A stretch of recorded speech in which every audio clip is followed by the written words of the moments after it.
Hello, you're listening to Two Old Choughs, a tale of two hospices. I'm Tamsin Thomas. And I'm Gina Stones. And this is a momentous occasion. Now, I've got to try not to get too emotional, but this is our final podcast, It is. Our final flight for the Two Old Choughs. And it's because you are retiring. I am, Tamsin, yes. So just, can I take you back to when you very first thought about nursing? Oh. When was that? Well, for me, it was when I was about 15, and it was a choice between occupational therapy and nursing. And then I looked after my grandma at home with my mum, and I thought, actually, this is what I want to do. And so for me, that was where I thought, actually, this is where I planned my nursing career. So this is a proper vocation. It is the only thing I've tried. If that's what vocation means, it is, and it comes for me from absolutely wanting to do the best for people at a time that's difficult for them. And I know you trained in the services. Yes, I did. I made the decision to tour the Forces Careers Offices in Hull when I was about 17, and the RAF, the lady was eating sandwiches, so I wasn't very impressed with her when I went in. The Navy was closed, and they had very difficult hats to kind of work out, and nursing hats at that time. And the person that was in, the sergeant that was in the Army Careers Office, was the one that actually I thought, yeah, I can do that. And then I set off down to Aldershot and signed on the dotted line for 22 years, which I think was a bit of a shock for Mum and Dad when I came home. So, yeah. Wow. And if someone had told you then you'll end up as the Director of Clinical Services, would you have believed them? No, probably not, actually, Tamsin. I think my career has been very... there's been a bit of planning because of what I love doing, which is very much end of life, and that's where my career path took me. So I did a lot of work with oncology patients. So even in the armed forces, so even in the army, I used to run a big 36-bedded ward with oncology and surgery, and then I went to the milestone, and realised always where my interest was, which was end of life care, and then I got a job at a hospice in Crawley, and stayed there for about 16 years doing a very similar role. And it seems strange, but sometimes you just fall into things and things happen, and they do, particularly in hospices, but actually you make it work. And so for me, it's absolutely been that career path. And here I tried a couple of times to get a position here, because we wanted to move down to Cornwall, and the interview that I could have gone for before the post that I came here with, we were actually in Disneyland Paris with my family, so I couldn't make the interview date, so I got shortlisted, and then things sometimes just fall into place. Well, you've had a big effect on all of us, and we're here at St Julia's Hospice, and a few of us have gathered together. You have. Because we just wanted to look at what has been achieved in, I was going to call it your reign, but that sounds like you are Queen Gina, and that's probably not appropriate. But in the time that you've been here, because things have changed, but things have developed as well. And one of our colleagues who's here, well, two, sorry, Mike, there's Mike Thomas and Joe Smith from Education, because for me, looking in, a huge amount has happened in education since you became the director. I think education is hugely, important for us as an organisation. We have, 10 beds at each site, but actually a lot of people die at home or in hospitals, and actually I see it very much as our teams here providing that kind of knowledge and spreading the word, really, and the more we can do that, the better. So yeah, absolutely. And there's been so much branching out with the education team, which is, you never want to miss an opportunity, and I think that's really important. And you haven't, have you, Joe? No. Gina's been inspirational really in supporting us in expanding the education team, so it's enabled us to ensure our reach is both internal and external, where we focus on like clinical support for our own staff, but also helping people from across the county who want to increase their skills and knowledge in caring for people at the end of life. And we also have tried to focus our energies on research as well and collaborative working. So as well as supporting clinical staff both internally and externally, we've focused around where we can look at different research opportunities to look at how we can improve palliative and end-of-life care across the county. A particular research that we're a stakeholder in is with the Plymouth University, where they're looking at priorities around supporting people in rural areas. So we're keen to kind of develop that with the team. And also we've been looking at opportunities around the work we can do with inclusivity. So ensuring that our scope is reaching all people who require palliative and end-of-life care. Mike's been instrumental in supporting the work around inclusivity. Yeah, which has been really, really good for me and good for my personal and professional development, but also what I absolutely love about the team that I work with and under Gina's direction and Joe's direct leadership is the availability to expand in so many ways. Definitely inclusivity, whether that's the LGBTQIA plus community or veterans or whoever, to make sure that everybody in our changing cultural environment is included. But also around, topical issues that are up to date, assisted dying, for instance, and really, really promoting and really, really valuing our input as a team educationally and the ability to really push boundaries. And it's developed, I've been around for a long time and I've known Gina outside of this role as well. But educationally, it's just expanded beyond belief. There seems to have been huge strides all of a sudden. That's just my observation from outside. But in the last couple of years, things have really got very exciting. You and I, Mike, have had some fascinating conversations about a range of subjects, and that can only be to the good. Oh, absolutely, without question. We're blessed within the team to have very highly innovative and progressive members of the education team, and everybody brings a different facet. And when they've achieved that, there's something else in the background. And of course, with direction and support of Joe, under the leadership of Gina, it just progresses, and there's always something new that's coming up, always. And I reflect back several years back and compare and contrast then to today, there's no comparison.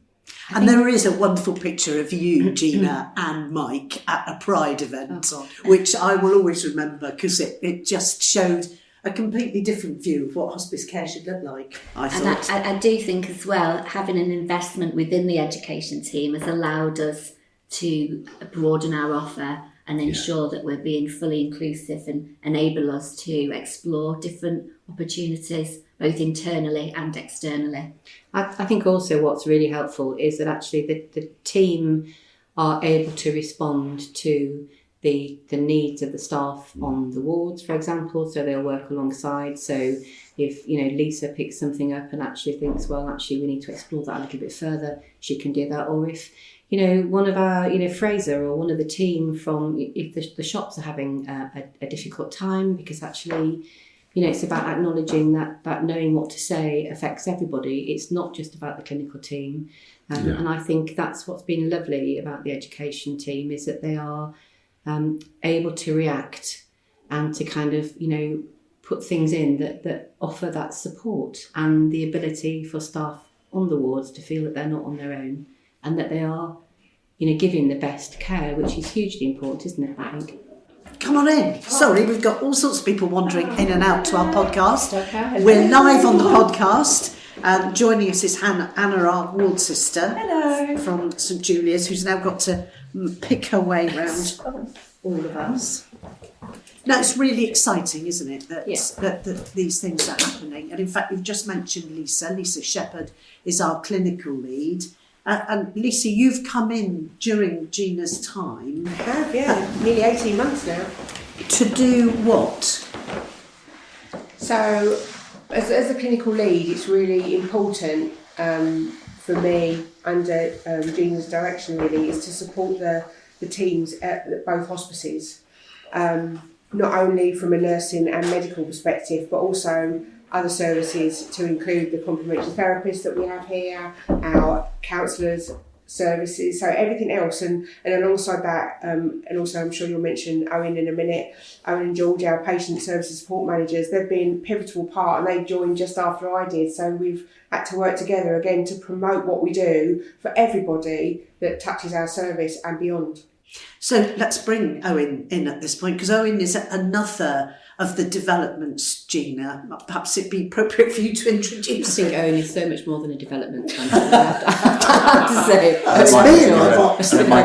Being given a label. So we were looking at actually what our ward sisters were doing, and actually really felt that there was a need to bring somebody in who could be that kind of, it's almost that glue really, kind of, you know, picking little bits up, following them through, that actually ward sisters couldn't do, because actually they have 121 other things to do at the time. And so the patient services manager role was born. And I remember very much interviewing you, Owen, and we were talking on, and I thought Owen had been talking about his experience in Audi. And actually it was experiencing Aldi. And I said, did they give you a car when you left? And it was like, no, where is she coming from? And I could see that I'd got it totally wrong for the 3/4 of an hour we've been talking about it. But anyway, but I very much wanted, you know, I knew that Lisa was coming into post, and I wanted them to start together as a bit of an unholy combo, really, because actually, for me, that was a really nice way of people settling in and doing new things together. And it's an opportunity, I think, for, you know, Lisa coming in her role to actually think, okay, you know, I'm not the only new person here, but actually we've got people that we can kind of fit in. And actually it's been hugely helpful to our whole, you know, kind of both sites really, in so many ways, whether it's been, you know, sorting out Christmas or sorting out, you know, well, I know you can tell much more. Yes, what have you been doing, Owen? Well, I suppose, yeah, it's getting used to the role was the biggest one, because it was a new role that was newly created for both myself and George. It was a bit of an unknown for us both coming in. Neither of us had clinical background, and that was my biggest apprehension about joining the hospices, is that I was concerned because I didn't have clinical background, but I clearly ticked some boxes for Gina and everybody else that they did want to bring us on board. And some of the stuff that we got involved in are, yes, Christmas, which is a massive task each year, but we enjoy doing it because we see it unfold within the hospices, and that may be that we have our staff up here enjoying what's going on, or we've had our patients up here in the beds, which is, that really drew my connection, I think, into the hospice when I first started, is that you're completely involved in it on that side of it, is that you don't have to be clinical to bring something different to somebody's life in that side of it. And I think when I was looking to first join here, that was the biggest thing that drew it to me. And when people ask me, well, why do you come here? And it's to have a direct influence on people here. There's not many jobs that I think people can go into and say, I've made that person smile directly today by doing just the smallest thing, whether that can be we have acquiring for the day, or we've got their favourite meal come to them in their room. So it's all that collaboration and bringing in parts from separate aspects that join into what we do. I think that bit in our purpose that says we're here to make every day matter is such a simple phrase, but so important. Most definitely. And I think it's really interesting that you can help make things happen, be it, you know, a wedding at the hospice, or we've just made a film with a lovely chap called Luke, whose mum was cared for here, and you guys put on a film day, and they came in here, and mum was in the cuddle bed, 3 grown sons, and they just watched films, ate popcorn, and had that really special time together. That's an honour, isn't it? It is, and when you ask people that, when we talk about hospice in its full light and we talk about spending your final moments with your family members, what honour it is for us to spend that time with them as well.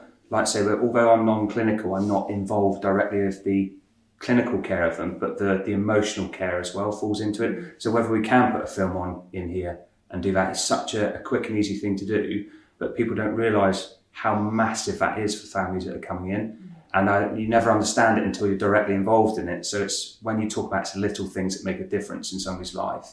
I think that's clear and apparent with some of the small things we've done here for people. So where we had owls here over the Christmas period as well, it's just little bits where we've had donkeys in the past, where we're free almost to do those little things, and how much of a difference it does make. It's not just the clinical caregiving of medication, it's the emotional side of it as well. I think it's that huge, realisation that, as one team, we all contribute to that bit. And whether you're, coming into your volunteers at reception, it's how people greet you, it's how they, how you are. It's just that personal touch, I think, is huge. And that the hospices are fantastic at doing that, and that's the kind of person approach that you want, because actually it's a really scary thing to do, is to step over the threshold. And I know that our nursing team do a fantastic job for caring for patients, but actually that fantastic job is also done by all those other people who are around. And I think you're right, Owen. You don't have to have that clinical background to make it, and sometimes patients like that more, so they'll often talk to our housekeeping team who are in there, with the radio, or they'll talk to our catering team in a very different way, and everybody has to be able to manage that, which is sometimes really, really tough. But actually, I hope that you all know that you've always got a team and somebody that you can go to. Yeah. You're listening to Two Old Choughs, A Tale of Two Hospices, the podcast from Cornwall Hospice Care. And the final one was me, Tamsin Thomas. And me, Gina Stone.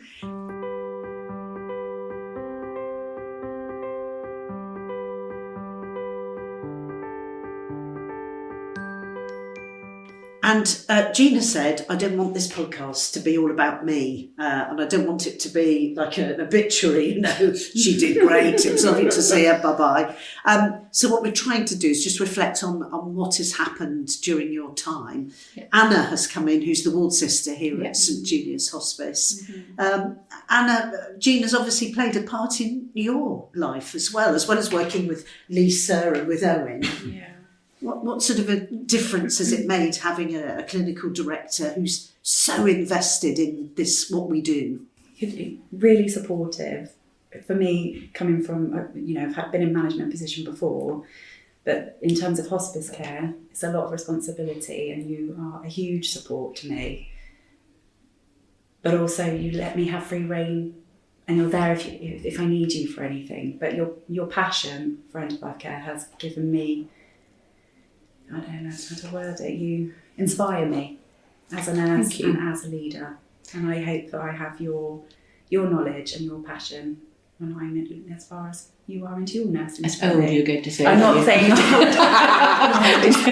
No, thank you. Yeah, I do, really do, and I mean it. Yeah, I think the whole point of all of us, and I think Lisa would agree, and Anna, is actually it's about empowering people to go as far as they want to go with their career. And I think you've done a fantastic job this year. You've stepped into this role, you've taken the plunge and thought, well, actually, yes, I want to take up the ward manager role, which is fantastic.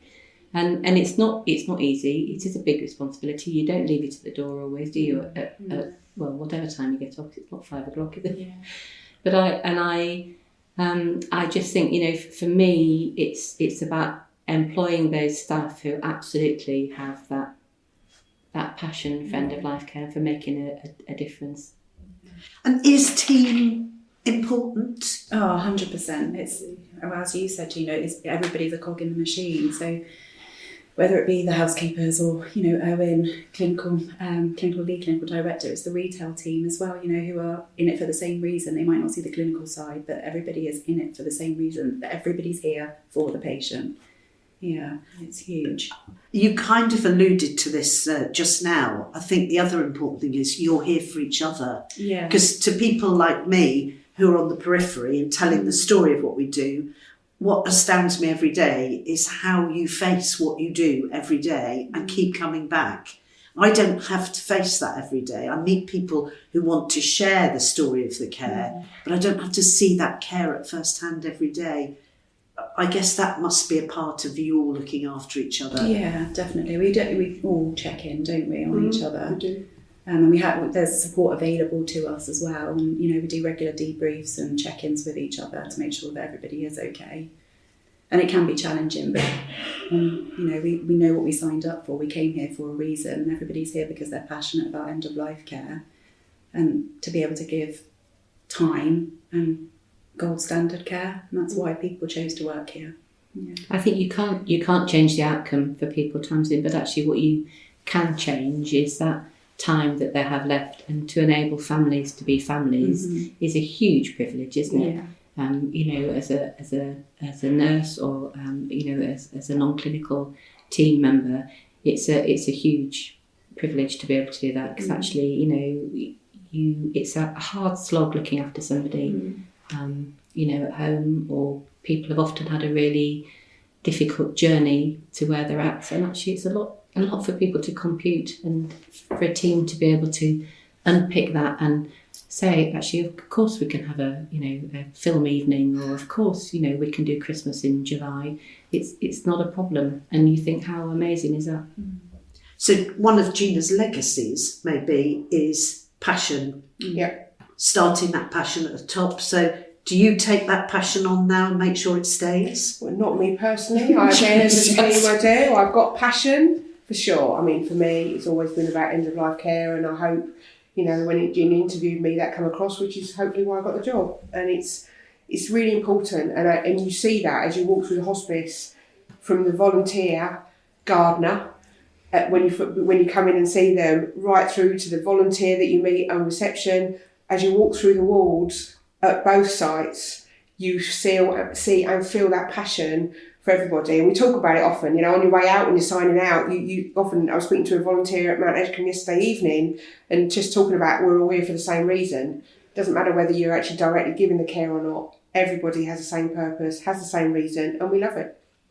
And that's the thing that's, for how long I've been here, 11 years or whatever, is that no matter what's happening, there is that underlying pride to be part of this team. Even on a day where you might feel a bit grumpy or something's gone on at home, I don't know, it's not a cheer, it's just an uplifting experience. I'm struggling, Gina, over to you. I think it is, and I think what we have is we have a team who can park whatever's going on at home, and trust me, people come to work and they have all sorts going on at home, right the way across the organisation, but still, they want to come in and they want to do that bit, which is amazing, really. And I think that's all about, their fit within the organisation. We often hear people talk about, fit in a place, and actually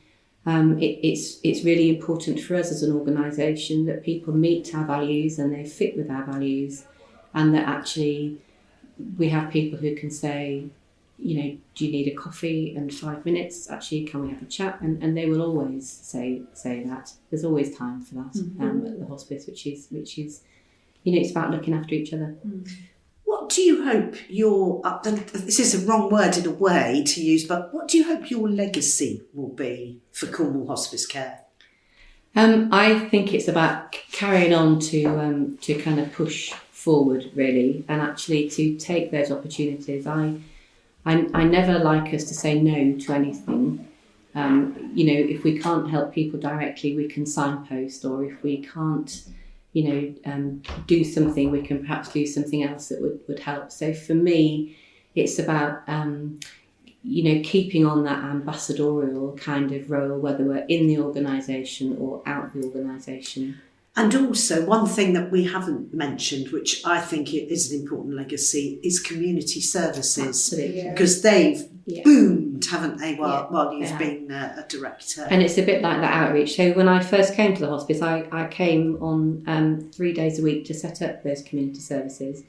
And so we kind of looked at hubs, and we looked at how we could work with what was already existing in the community, rather than kind of reinvent.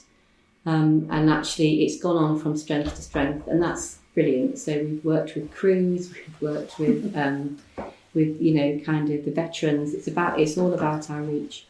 Because that's something I think that we need to talk more about, is the care we offer pre and post bereavement, which has become a big community service, hasn't it? The listening ear, the walk, talk, Kerno for people who are coping with bereavement. But hospice isn't ever just about the bit that leads up to the dying bit. It's about the support afterwards, which is something that we want to support. And there's not a lot of that around in Cornwall. I think it's kind of spread around, and actually what's great is to have walk, talk, Kerno, to have the listening ear. I mean, how wonderful to be able to phone up somebody who's got the time to listen, and then they'll phone you again when they say they're going to phone. Actually, that's a real treat nowadays, isn't it, really? Yeah.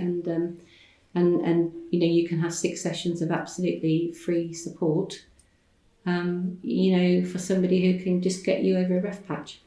So it's about that overall round service, isn't it? And what's amazing about that is it's for people that haven't actually ever had or been touched by the hospice. It is our community of Cornwall that it's touching those areas, and how amazing is that? Because it is few and far between in Cornwall, and the fact that we can offer that service, it's really good, and people are taking us up on that offer, which is really, really good. I think our people of Cornwall are such a huge support to us in so many ways, whether it's, the volunteering numbers that we have, or whether it's, coming in to offer something, or donating, or playing the lottery, or jumping out the plane. Do you know what I mean? Actually, it's incredible. Absolutely. And I think when we go to events as well, when we go to events and we're dressed up as whatever, they come and speak to us about their experiences of the hospice, and we're able to share what we can do. And there's always something that comes out of that, even to raise awareness is so important. Yeah, it is. And I think, this is a classic case here, which, Owen, you'd agree, I'm sure, where St Julius Hospice is right next to Paradise Park. And you've got people in the community who do the most amazing things. I parked there the other day.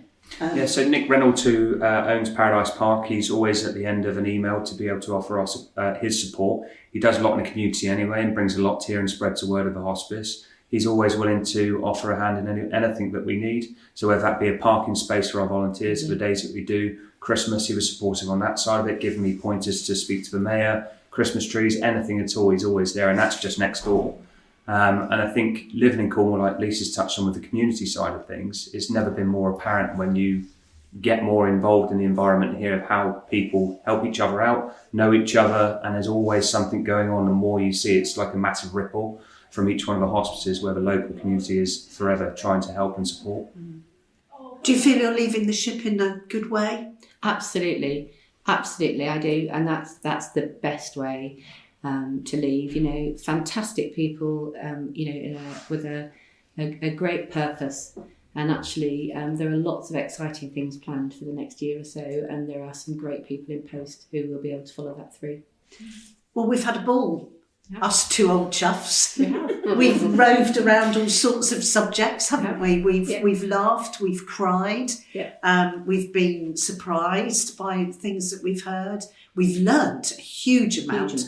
We only recently recorded a podcast with a solicitor about writing our wills. We made more notes about what we needed to do with our wills than anyone else. And we shouldn't forget, we were shortlisted for a national award, which for our little podcast was, I went to London, and though we didn't win, our podcast was on a giant screen in a big venue in London. I've never felt more proud. I was beaming from ear to ear. Chuffed, in fact. It's chuffed. I was, well done.